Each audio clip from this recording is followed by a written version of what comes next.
talking about wonders because we want to talk about Rome, is our civilization of the month. Second to last. We have done 14 of the 16 civilizations. Rome is number 15, and next month we'll do the very last one. And then after that, we'll have some other stuff to talk about on RevCast. That's not the end.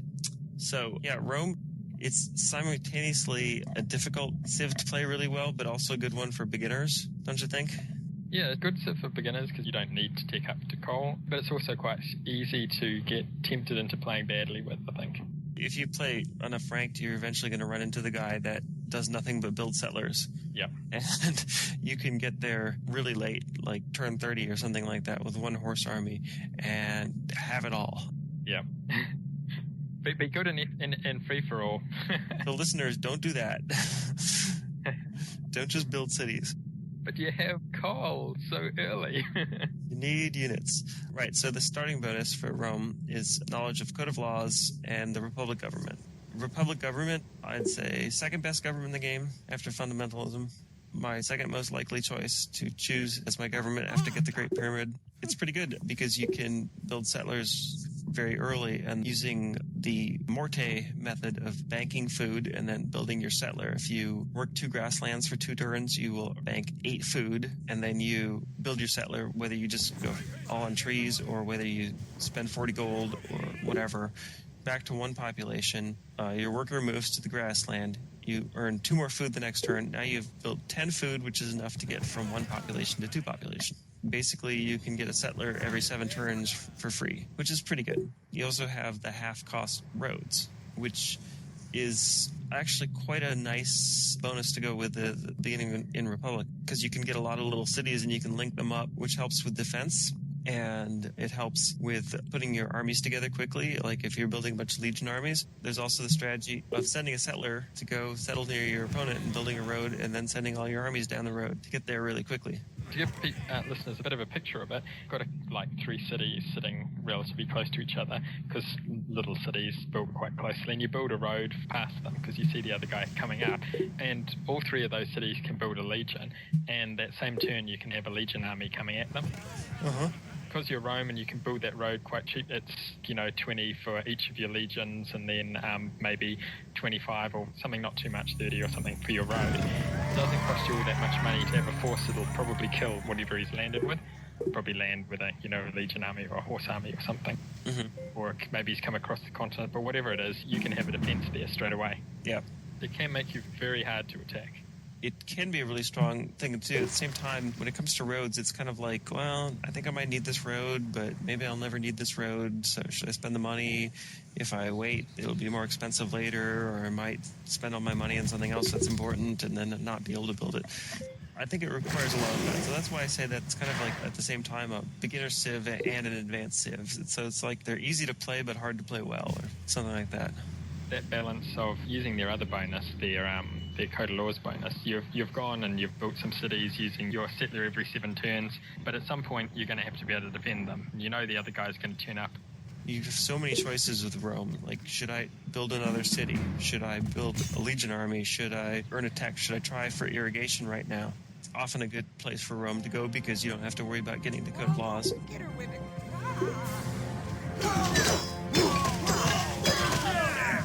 Obviously, moving my settler with Rome, because I do with everybody.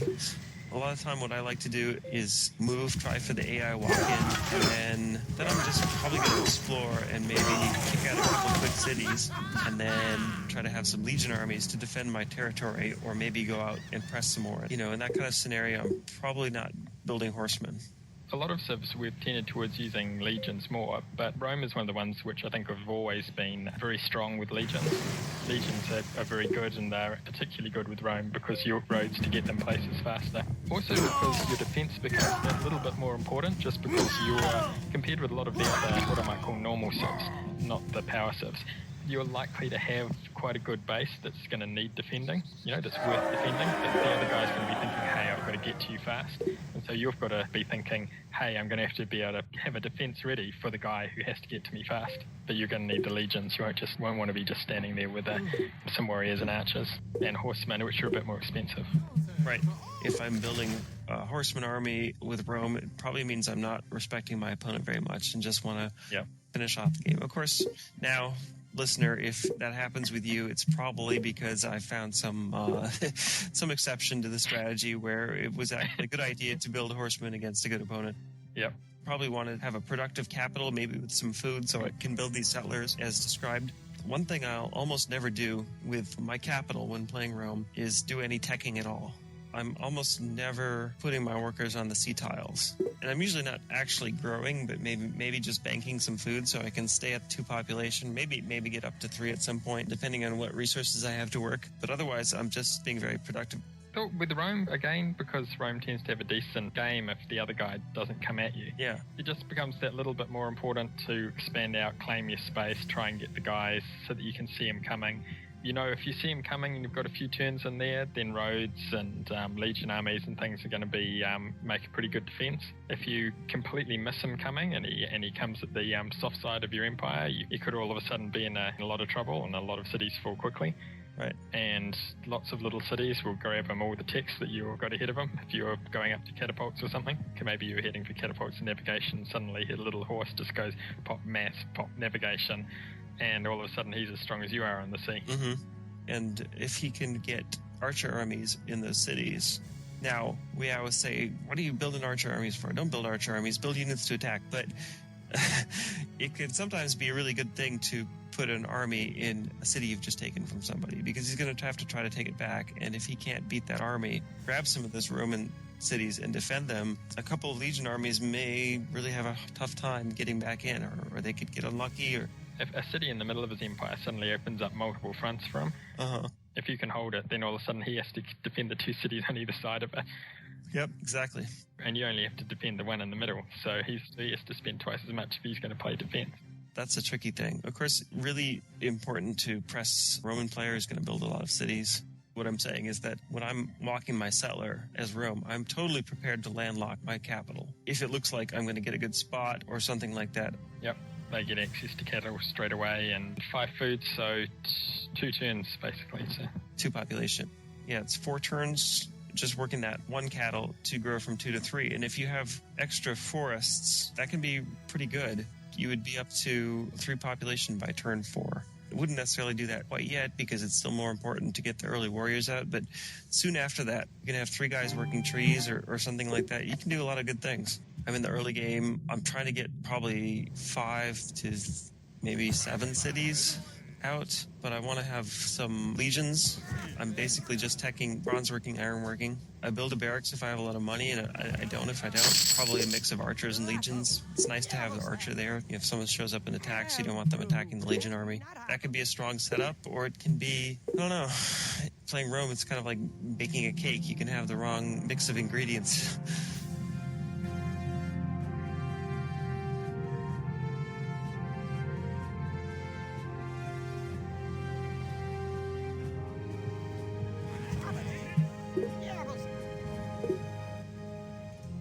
Getting a lot of cities, adopting a defensive stance, and then once I've defended, then I want to go, and now I don't need my legion armies at home anymore. I want to go attack my opponent pretty much right after that. Now that the home front is safe, I can settle some more cities and think about attacking. Think about going into medieval. So you're sitting on bronze and ironworking and code of laws at this stage. Don't really need anything else until security is assured. Then which techs are you going to hit after that? Are you going to go pottery, masonry, irrigation, or are you going to go... Probably irrigation, yeah. Then maths after that, maybe, assuming that your legions haven't worked. If I have 7 or so cities, getting 7 extra populations is going to be pretty powerful. In addition to the fact that I might get to settle a couple more in the meantime. I like the irrigation path for Rome for obvious reasons, I think, just because they don't obviously need to go after Code of Laws because they have it. And then, yeah, you might as well get mathematics and think about navigation or something along those lines, and that's often going to be sufficient. There's the half-cost wonders bonus in Medieval, which a lot of people used to call a reason to play Rome, say that that's a big positive. We kind of just ran down the wonders, and there aren't really that many. It's hard to see what you're going to do with it because Yeah, it is. even Samurai's Castle is probably the best of the bunch. You got 75 hammers sitting around there in your city that you've been building up over all this time. Are you telling me you didn't have a use for those over that period? That would be almost 8 cities, or... How many turns ago could you have had catapult armies or something at the guy's doorstep with that? Maybe you could build it with a builder, in which case half-cost wonders is totally useless. Yep. Yeah, it's hard to see. The only thing is, if you want to go for Oxford bombers, obviously it's nice to have there. Possibly Leonardo's workshop. Yeah, maybe Leonardo's workshop. 100 hammers probably is saving you quite a lot, because a Legion army is 30 and a Knight army is 75, so that's 45 hammers. So if you upgrade 3, you've already made money. At that stage of the game, you'll probably be uploading a lot more than that. Sure. The game is yours once you've built that Leo's workshop and you've got a reasonably large number of units out there. Unless the guy is really ahead of you. You'll be like the Germans. Or unless you're really unlucky. But that's not the strategy I would drive for right off the bat. I think it's really tough to use this half-class wonders. I mean, you could build a 25 hammer Stonehenge and have culture returned from it, I guess. You better have taken, like, I don't know, Egypt with its and oh god, I don't know what else. Oh, France. You're going to need to have taken France as well for the cathedral. For this to get you anywhere at all. Yeah, it's pretty useless. Well, it does let you build the World Bank for 250 hammers. Yes. It's not something that comes up very often, but... Those games to get decided by econ victories. Yeah. Yes. Or you could use it for the United Nations. Sure. Mini culture victories where I was having. Yeah, so medieval bonus, not so much.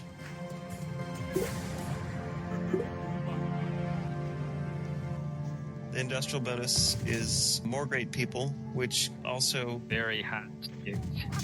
Yeah, it's the same bonus as the Greek bonus, which we talked about on this program, but it gives you an extra 50% in culture accumulation toward earning your next great person. At the point in time when it's even less useful than it was with anybody else. Yeah. In industrial, which is the point that you're hopefully going to get one for invention and one for 500 gold, so it's going to be a long game before this benefits you in the slightest. It's not going to, most of the time.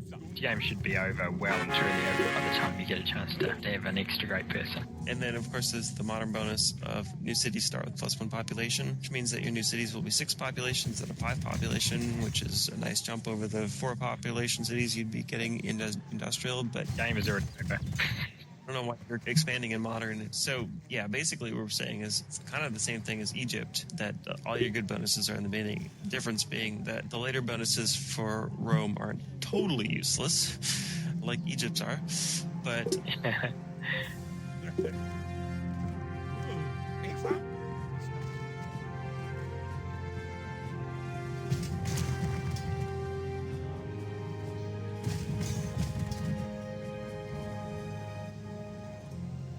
That leads us directly to, what do you do against a good Roman player? You have to go beat them up right away. Yep. Turn up with your galley loaded with some legions and a couple of archers or archer army or something, and land in the middle of his empire and make him defend every single one of those little cities. Horse army really fast is great. Yep. If you hit him before he starts expanding, you don't have to do anything. You just get there and be like, hey, I'm here. Good luck expanding now. If he's followed any strategy that involved him working some food, and you turn up there early, then that's a whole bunch of extra turn that could have hammers that he hasn't got in units. If he spent any time at all building settlers, then again, you haven't been doing that, or not so much, because you don't know code laws. So he's got more cities to defend and less actual hammers to defend them with. Your horse army turns up in the middle of his empire and now needs to use all those resources he doesn't have to build an archer in every single city. Several archers. Exactly. If you can just stop him from building any more cities for a while, you go get Code of Laws. Now what does he have? What's his advantage left? Go beat him up. That's what we always say. But playing Rome, don't necessarily have to do that right away. That's one of the times that I always get right up in my opponent's face right away. I'm going to get ready to do that by maybe turn 30 or so. Yeah. I'm not thinking about doing that on turn 20. That's kind of the difference. Yeah. First thing, make a bit of space for yourself.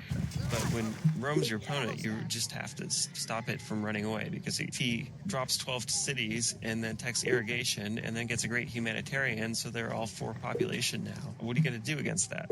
If he can defend those cities, that's just going to be victory. Well, I guess one extra interesting thing is, where do you place them in the hierarchy?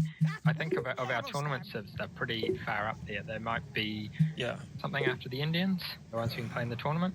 I think they're near the top, mostly just because they're versatile. I mean, if you want to, when you play Rome, you can walk a little ways, try to get a walk in, tech horseback riding, and build some horsemen, and do pretty well, just like France or something like that. So there's no way you're going to be worse than France, right? Or if you find that you're isolated or something like that, you can build a crapload of cities. Yep. If you're France and you find that you're isolated, you can. What are you going to do? I mean... I'm going to tag it. You don't say, okay, I'm going to go off and sit here and be France and be awesome all by myself. They don't have that ability, but Rome does.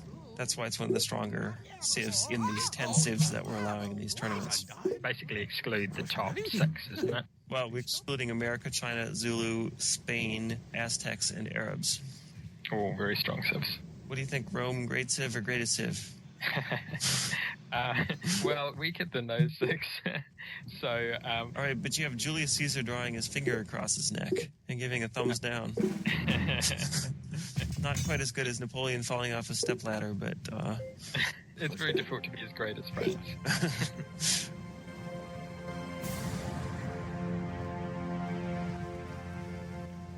Speaking of RevCast co-hosts, I've just been handed this important news bulletin. Ooh. Someone noticed that the Headless 10 was back on the Xbox leaderboards, and our special RevCast correspondent reports this. 2 weeks ago, he busted out of Corrigan-Radowski Correctional Center in a blaze of gunfire and squeal of tires that left 2 sheriff's deputies in muddy trousers and one with a hangnail. Now he's on the lam and hangs his hat anywhere there's a high-speed internet connection with no questions asked. Watch out for this one, he's dangerous. Nice to know he's back playing again. Yes, he's pretty dangerous. He managed to shoot me with a couple of bullets, wow. 1 bullet, just before this RevCast, so... Yep, managed to take my Russians out with his Spain, so... He's still got it. That's great to hear. I'll have to give him what for when I get the chance. Alright, so that about do it? Yes, I guess so. Alright, so this has been RevCast. I am Alfred Asher. With me is Scotty X. See you next time. See you next time.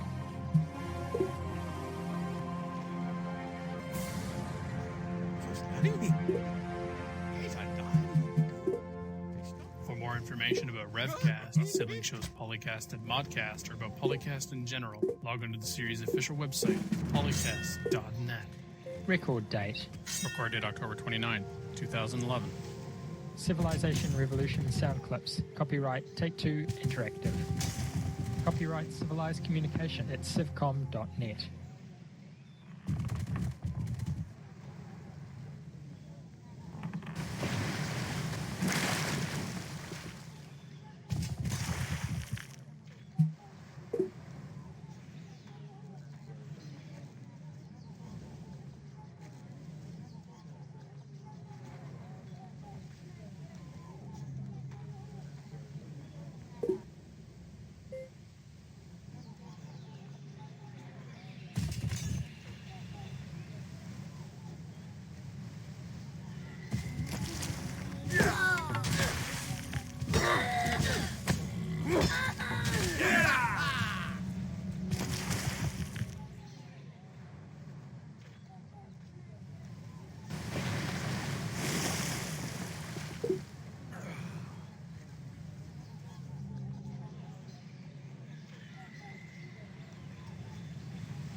Folic hooey.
Verslagen?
Keep unum volum.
Hepwa.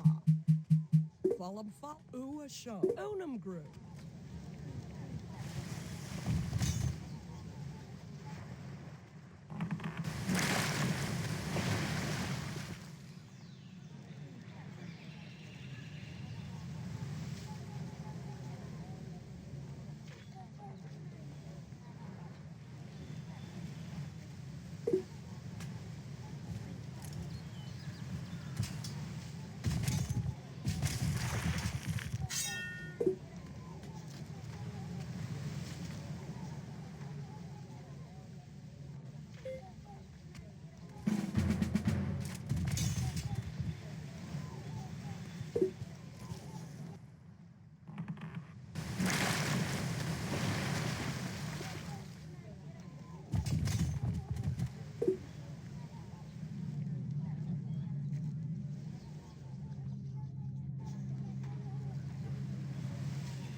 Hooey.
So he went.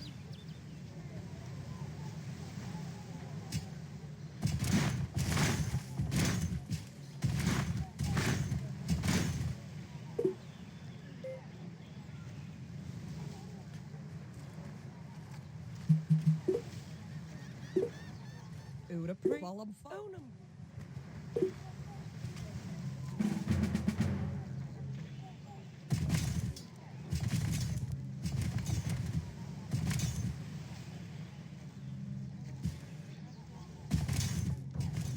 I'm Bluetooth.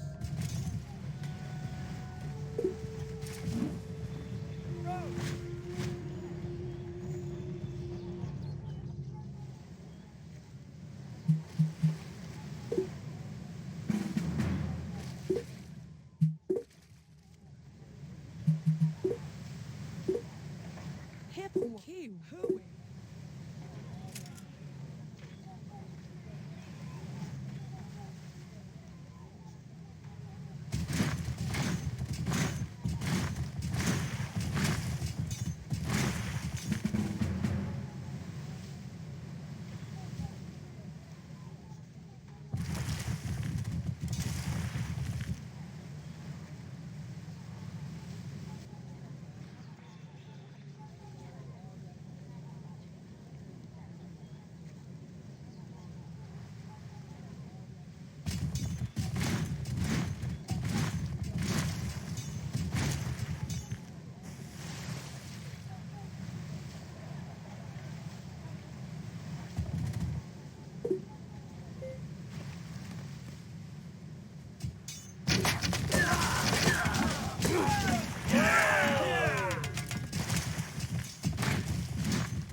Q.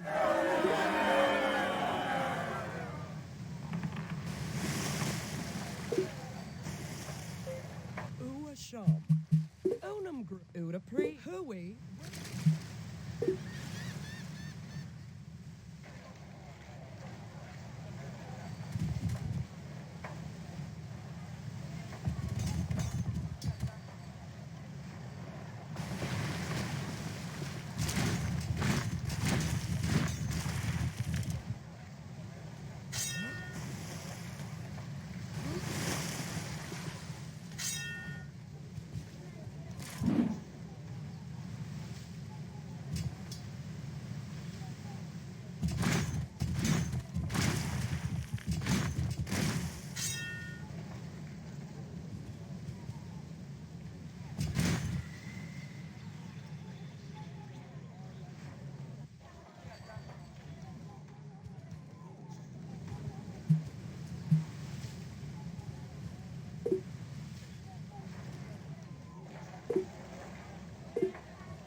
Velum Cathun, Velum Cathun, Rubni Ham, Rubufrir, Velume.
stab. The loom.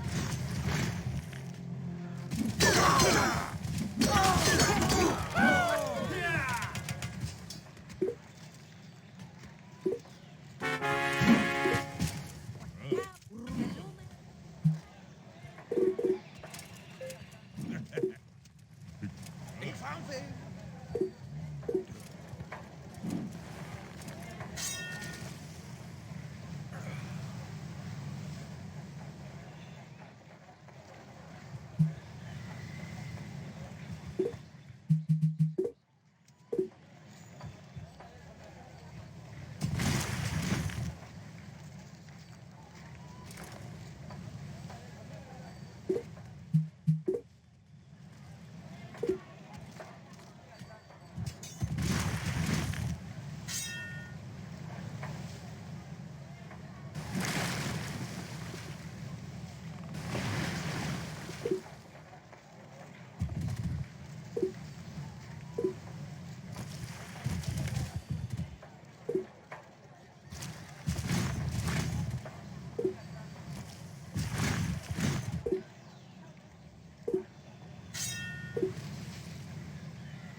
Jävelstab.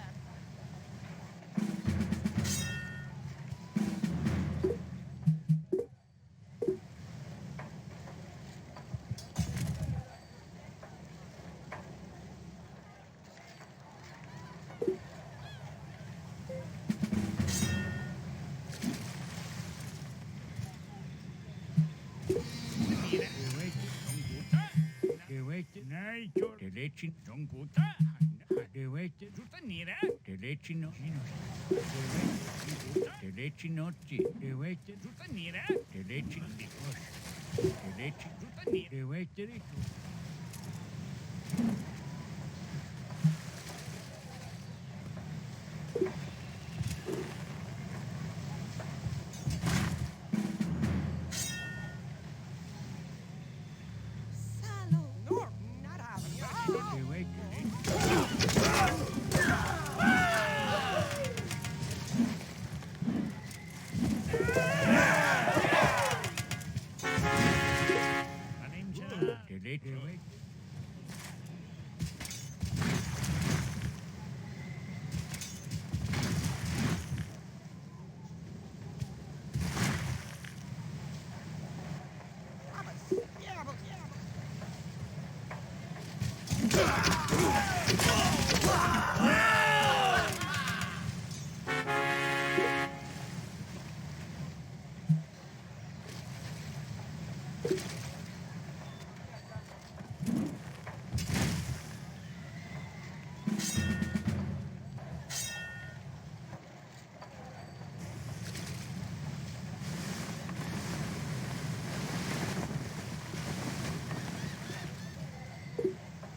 Oh, hooey.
Hooey